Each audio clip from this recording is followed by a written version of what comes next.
Bienvenue dans cet épisode 107 du Makercast, le podcast des créateurs de contenu. C'est Antoine Blanche-Maison et je sors là ce matin d'un gros rhume que j'ai eu toute la semaine, donc tu me pardonneras si j'ai des quintes de tout. Je vais essayer malgré tout de faire ce podcast jusqu'au bout et de te parler d'un sujet qui touche beaucoup de débutants dans le domaine de la création de contenu. Pour moi, c'est un vrai problème et je le vois souvent chez mon audience, beaucoup de gens qui font cette erreur-là, qui se demandent pourquoi leur audience ne décolle pas, qui se demandent pourquoi il y a personne qui les suit. Et moi, à chaque fois, j'ai envie de leur dire, mais c'est évident, enfin, la réponse, elle est sous tes yeux, tu le vois. Et en fait, c'est pas si évident que ça, apparemment, puisque les gens le voient pas. Et j'ai réfléchi et je me suis dit, mais c'est vrai que quand moi j'ai débuté, j'ai fait exactement cette erreur-là, précisément. Et ça aurait pu me coûter très cher si je m'en étais pas rendu compte suffisamment vite. Et l'erreur de laquelle je te parle, c'est de vouloir changer le monde avec ton contenu. Alors, laisse-moi t'expliquer. Quand j'ai débuté, moi j'étais... Alors tu vas peut-être te reconnaître dans cette description, mais quand j'ai débuté, j'étais fasciné. J'ai commencé par un blog, tu vois, donc je découvrais des blogueurs qui arrivaient à vivre de ce qu'ils faisaient, et je trouvais ça génial, et moi j'avais toujours eu envie de liberté, et pour moi, être son propre patron, c'était le summum de la liberté. Et je voyais ces blogueurs-là qui vivaient de ce qu'ils faisaient, qui parcouraient le monde, qui voyageaient et tout, et je me disais, mais c'est hallucinant, mais c'est génial, mais pourquoi on m'en a pas parlé plus tôt? Je savais même pas que ça existait, j'étais à milieu de savoir que ça pouvait exister ce genre de travail où tu pouvais travailler pour toi, voyager où tu voulais dans le monde. Aujourd'hui, pour moi, c'est une évidence, mais à l'époque, ça me paraissait complètement impossible, tu vois. Moi, je viens d'une famille de médecins, tu vois, où tout est bien rangé dans des cases, où tu deviens médecin ou avocat ou ce que tu veux, mais tu fais un vrai boulot en dur dans un bureau.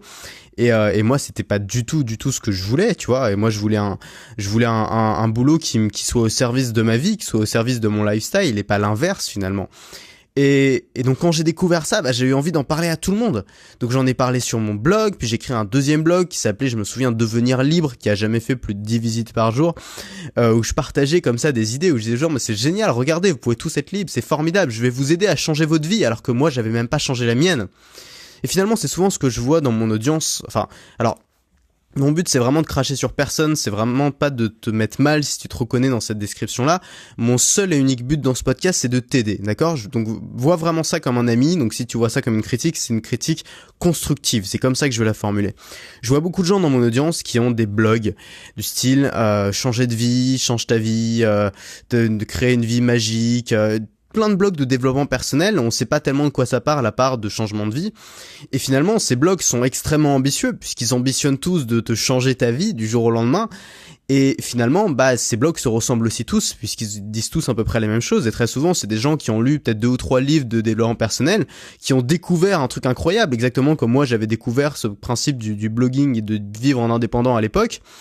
Et qui ont envie de le partager à tout le monde et qui se sont dit mais j'ai découvert un secret immense et c'est vrai. En effet, l'immense majorité des gens ne s'intéressent jamais au développement personnel, l'immense majorité des gens ne feront jamais un boulot comme le nôtre. Et finalement, quand t'as découvert ça, tu as découvert un secret immense et donc t'as envie de le partager avec tout le monde. Mais je pense que c'est une erreur. Pourquoi? Parce que ça ne fonctionne pas en fait. Ce que tu vois, c'est que ça ne fonctionne pas. Si ton blog pour changer de vie ne décolle pas, si ta chaîne YouTube pour avoir une vie magique ne décolle pas, si ton podcast pour devenir libre ne fonctionne pas, c'est qu'il y a une raison, c'est que les gens ne cherchent pas ça. Les gens ne cherchent pas à changer de vie, les gens ne cherchent pas à devenir indépendants. La seule chose que les gens recherchent, c'est des solutions ciblées. Peu de gens tapent sur Google comment changer de vie. Peu de gens tapent sur Google comment devenir libre finalement. C'est des choses qui sont implicites, c'est des désirs qu'on a tous, mais finalement c'est pas des désirs qu'on va formuler. C'est des désirs qui vont se matérialiser par des symptômes, et ces symptômes-là, ça va être les symptômes desquels les gens vont chercher des solutions. Et ces solutions-là, les gens vont les chercher ciblées. Et en fait, si tu arrives à te positionner sur les symptômes et pas sur la maladie, si tu arrives à se positionner sur ces petites solutions qui répondent à des petits problèmes, finalement, tu vas pouvoir faire passer ton message, et le message qui est le plus important. Et finalement, si tu veux te faire remarquer dans cette espèce de jungle de gens qui parlent de développement personnel et de changement de vie, t'as juste deux solutions. La première solution, c'est d'être incroyablement bon. C'est d'être un orateur né, c'est d'avoir un charisme exceptionnel, c'est de savoir exprimer les idées comme personne, c'est d'être bien meilleur à milieu de toute la concurrence de ce que font tous les autres. Ça, c'est une solution. Peut-être que c'est ton cas, et dans ce cas, félicitations. Mais malheureusement, on n'est pas tous capables de ça. On n'est pas tous capables d'être incroyablement bons, surtout quand on débute. J'en sais quelque chose. La deuxième solution, elle est simple. La deuxième solution, elle est entre tes mains. La deuxième solution, tout le monde peut la faire. C'est simplement de cibler une niche. C'est simplement de commencer dans une thématique ciblée. C'est de répondre à un problème précis. C'est de s'attaquer à un symptôme. Et si tu réponds à un problème précis, tu vas être écouté. Je reçois beaucoup de questions de gens qui me disent « Mais comment être écouté ? Comment être entendu ? Comment diffuser mon message ?» La réponse, elle tient en une ligne. Réponds à un problème précis. Réponds à un problème précis et plus tu vas répondre à un problème qui sera précis, plus les gens vont t'écouter avec attention.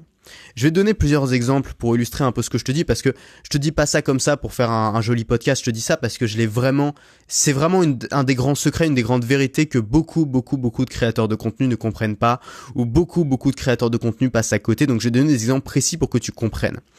J'ai une cliente que j'avais suivie en coaching il y a quelques mois ou quelques années, enfin ça fait un bout de temps maintenant, qui parlait de développement personnel, donc pareil, changement de vie, tout ça, elle exposait un peu sa théorie et elle me disait je comprends pas pourquoi ça décolle pas. Mais je lui disais encore une fois, qu'est-ce qui te différencie des autres ? Qu'est-ce qui fait que tu es meilleur que les autres ? Qu'est-ce qui fait que tu es meilleur que le gourou du développement personnel français qui a des centaines de personnes qui viennent à tous ses séminaires ? Qu'est-ce qui fait que les gens ils vont suivre ton contenu à toi et pas son contenu à lui ? Et finalement, il n'y avait pas vraiment de raison. C'est-à-dire que son contenu, il était basé sur des bouquins, il était basé sur des apprentissages, mais finalement, qui pouvaient être aussi partagés par d'autres gens. Et je lui ai dit, raconte-moi un peu ton histoire. Et elle m'a raconté qu'elle avait fait un burn-out et que c'était ça qui lui avait fait changer de vie. Et je lui disais, ok, là tu tiens quelque chose. Parce que là, t'as un symptôme. Le burn-out, c'est jamais le fond du problème. Le burn-out, c'est le mal du siècle aujourd'hui, mais le burn-out, c'est un symptôme. Le burn-out, c'est le symptôme des vies effrénées qu'on vit aujourd'hui. Le burn-out, c'est le symptôme du stress quotidien qui touche les gens au boulot. Le burn-out, c'est le symptôme d'une société malade qui subit un travail effréné, du stress constant pour pas grand-chose. Et c'est le mal du siècle, ce burn-out. Et finalement, je lui ai dit, mais juste essaye de t'attaquer à ça. Essaye de parler de ça. Tu parles de burn-out et ça t'empêchera pas de parler de changement de vie. Ça t'empêchera pas de parler de développement personnel. Simplement, tu vas prendre un angle, tu vas partir d'un symptôme. Parce que personne ne tape changement de vie sur Google. Par contre, les gens qui ont fait un burn-out, je t'assure qu'ils vont taper burn-out sur Google. Et là, tu vas pouvoir les toucher. Là, tu vas pouvoir attirer leur attention parce que tu réponds à un problème précis. J'ai donné d'autres exemples. Si tu veux parler de santé, tout le monde parle de santé. Si t'es un maniaque de la santé, que t'as plein de choses à dire là-dessus, pourquoi tu parlerais pas de mal de dos ? Pourquoi tu parlerais pas de digestion ? Parce que les gens, jamais, quand t'as mal au dos, tu vas aller taper sur Google comment améliorer sa santé. Tu vas aller taper comment ne plus avoir mal au dos. Si t'as des problèmes de digestion, jamais tu vas taper sur Google comment améliorer sa santé ou comment mieux manger. Tu vas taper comment résoudre mes problèmes de digestion. Si tu veux parler de mode, pourquoi tu parlerais pas de basket ou de bonnet ? Parce que les gens, s'ils veulent acheter des baskets ou un bonnet, ils vont pas taper mode sur Google, ils vont taper basket ou ils vont taper bonnet. Si tu veux parler de nouvelles technologies, mais parle de l'iPhone, ou alors parle du son, ou je sais pas, des nouvelles performances audio, ou des Blu-ray, mais de choses précises. Parce que personne va taper une nouvelle technologie sur YouTube. Les gens, ils vont taper test du dernier iPhone, test des derniers écouteurs, je sais pas quoi. C'est comme ça que tu vas pouvoir cibler les gens. C'est comme ça que tu vas pouvoir développer une communauté de passionnés autour d'un sujet précis. Et c'est comme ça que tu vas pouvoir finalement t'écarter dans ton sujet. Tu vas voir comment. Je vais te donner un dernier exemple. Un gars qui s'appelle Clément, que j'avais interviewé il y a à peu près 1 an sur ma chaîne YouTube, qui parle de jazz manouche. Il parle pas de musique. Il parle de jazz manouche. Sa thématique, c'est le jazz manouche. C'est un gars qui fait ça depuis des années, qui intervient pour des événements, pour des mariages, et qui s'est dit, tiens, il y a personne qui en parle sur YouTube, je vais en parler sur YouTube. Il a fait une audience énorme, il a fait un premier lancement à plusieurs dizaines de milliers d'euros, ça a cartonné ce qu'il a fait. Pourquoi ça a cartonné ? Parce qu'il a pas créé une chaîne YouTube de musique. Ça a pas été un énième connard avec sa guitare qui dit voilà comment faire de la musique. C'est juste un gars qui a compris qu'il fallait se cibler s'il voulait que ça marche. C'est pas un génie, c'est pas Mozart. C'est pas un pédagogue hors pair, c'est juste un mec bon dans ce qu'il fait, mais surtout qui est parti d'une thématique précise, d'une thématique de laquelle il avait la maîtrise. Et le problème quand je dis ça souvent, c'est qu'on me dit oui mais moi j'ai envie de parler d'autre chose. Oui mais c'est pas assez noble de parler de cette thématique précise. Par exemple, si on parle de santé, la santé ça passe par plusieurs choses, ça passe par l'alimentation, ça passe par le repos, ça passe par l'exposition au soleil, ça passe par la tranquillité, ça passe par les relations avec les autres. C'est des choses qui sont fondamentales, c'est des choses qui sont souvent même pris en compte dans les religions tellement c'est fondamental, tu vois, ce qu'on mange, nos relations avec les autres, tout ça. C'est ça qui crée une bonne santé. Mais pourtant, c'est pas ce que les gens vont rechercher sur Google, et des gens vont dire, mais c'est pas noble de parler de mal de dos ou de parler de digestion. Alors que le vrai problème, derrière, c'est la santé, c'est ton alimentation, c'est tes relations avec les autres, c'est ta tranquillité. C'est ça les vrais problèmes. Et tu as raison, et je suis 100% d'accord avec toi. Le problème, c'est que, bien sûr que c'est noble. Pourquoi ? Parce qu'une niche, c'est quoi ? Une niche, c'est une spécialisation. Et une spécialisation, ça veut dire quoi ? Ça veut dire, au lieu de viser large, tu vas viser profond.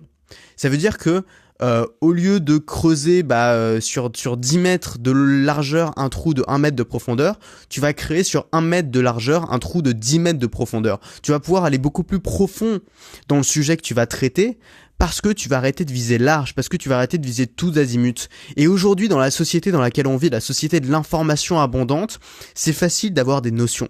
Tout le monde a des notions de tout. Tout le monde a des notions de politique. Tout le monde a des notions de santé. Tout le monde a des notions de mode, tout le monde a des notions de nouvelles technologies, tout le monde a des notions de sport, tout le monde a des notions de tout parce qu'on voit tous des vidéos débiles défiler sur Facebook qui t'apprennent en 3 minutes comment faire un truc à la con.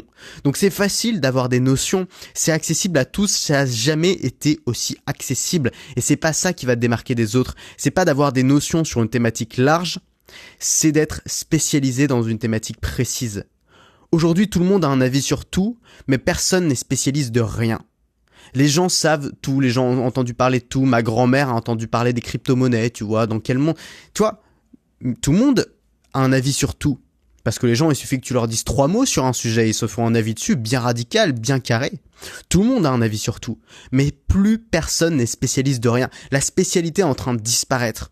Parce que dans une vidéo Facebook de 3 minutes, t'as pas le temps d'aller au fond des choses. Même dans une vidéo YouTube de 5 minutes, t'as pas le temps d'aller au fond des choses. Et finalement, si tu grattes la surface, tu peux viser l'excellence. Si tu grattes la surface, si tu essaies de creuser un peu plus profond que là où vont les gens, si tu essaies d'aller un petit peu plus loin que la vidéo Facebook de 3 minutes, mais tu vas viser l'excellence, tu vas viser la maîtrise, tu vas viser la spécialité, tu vas devenir un spécialiste de ce domaine-là. C'est comme les médecins, tu peux être médecin généraliste et finalement être en concurrence avec tous les médecins généralistes et tu peux être spécialiste de quelque chose. Ce qui va faire que si t'es le meilleur, si t'es le meilleur médecin pour soigner le cancer du sein, j'en sais rien, j'y connais rien, tu vois. Mais les gens qui ont un cancer du sein, c'est toi qui vont venir voir. C'est pas leur médecin généraliste. Parce que t'es le meilleur. Et ils pourront pas aller voir autre chose, tu vois. S'ils ont un problème avec leur médecin généraliste, si c'est trop cher ou je sais pas quoi, ils vont aller voir un autre. Bon, alors je sais pas s'il y a des différences de prix entre les médecins parce que c'est plafonné, mais encore une fois, j'y connais rien, mais ils vont aller en voir un autre parce que des médecins généralistes, il y en a plein des bons. Mais des spécialistes en cancer du sein, il y en a pas beaucoup. Des spécialistes en diabète, il y en a pas beaucoup. C'est ces médecins-là qui vont aller voir quand ils auront ce problème-là. Ils auront pas le choix parce que ce sera les seuls à être bons dans ce domaine-là. Et toi, tu peux être le seul à être excellent dans ce domaine-là.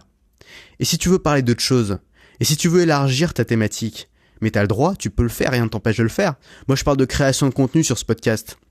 Ça m'empêche pas de parler de liberté. Ça m'empêche pas de parler de voyage. Ça m'empêche pas de parler de philosophie. Ça m'empêche pas de parler de psychologie. Ça m'empêche pas de parler de gestion du temps. Ça m'empêche pas de parler de toutes ces autres choses qui me passionnent. Ça m'empêche pas de parler de crypto-monnaie, même si ça n'a rien à voir. Tu peux le faire. Simplement, il y a une chose que tu auras faite avant, c'est que tu auras filtré ton audience. Tu auras gardé seulement les gens qui sont capables et qui ont envie d'aller au fond des choses. Tu auras gardé seulement les gens qui ont envie de t'écouter parler pendant une demi-heure de digestion. Tu auras gardé seulement ces gens-là. Et ces gens-là, ils seront prêts à t'écouter. Parce que ils auront écouté ce que tu as à dire jusque-là. Ils seront prêts à t'écouter jusqu'au bout. Ils seront prêts à aller avec toi. Tu peux les emmener vers d'autres chemins. Tu peux les emmener vers d'autres thématiques.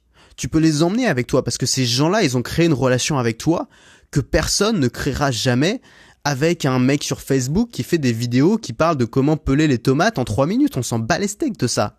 Tu seras allé beaucoup plus loin que ça. Tu seras allé beaucoup plus loin que ça et tu auras le même point de départ avec les gens qui te suivent. Vous aurez cette même passion pour ce sujet. Vous aurez cette même spécialisation pour cette niche. Vous aurez cette même envie de creuser sur ce sujet et vous partagerez quelque chose qui est rare. Et c'est ça l'excellence. C'est ça la vraie noblesse. Donc commencez petit, commencez dans une niche, non seulement c'est noble, mais en plus c'est une stratégie gagnante. Et j'aimerais vraiment qu'à la fin de ce podcast, tu réfléchisses à ta thématique. Tu regardes ta thématique, tu dis est-ce que j'ai eu raison? Est-ce que j'ai pas essayé de viser trop large? Est-ce que j'ai pas trop essayé de vouloir étaler ce que je venais d'apprendre et essayer de changer la vie des gens alors qu'on pourrait commencer par quelque chose de précis?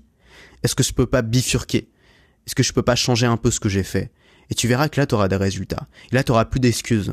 Si aujourd'hui, tu te plains de ta thématique parce qu'il y a personne qui vient te voir, réfléchis à ta thématique. Réfléchis à la raison pour laquelle il y a personne qui vient te voir. Et tu vas voir, peut-être d'un coup, ça va devenir évident pour toi. On se retrouve dans le prochain podcast.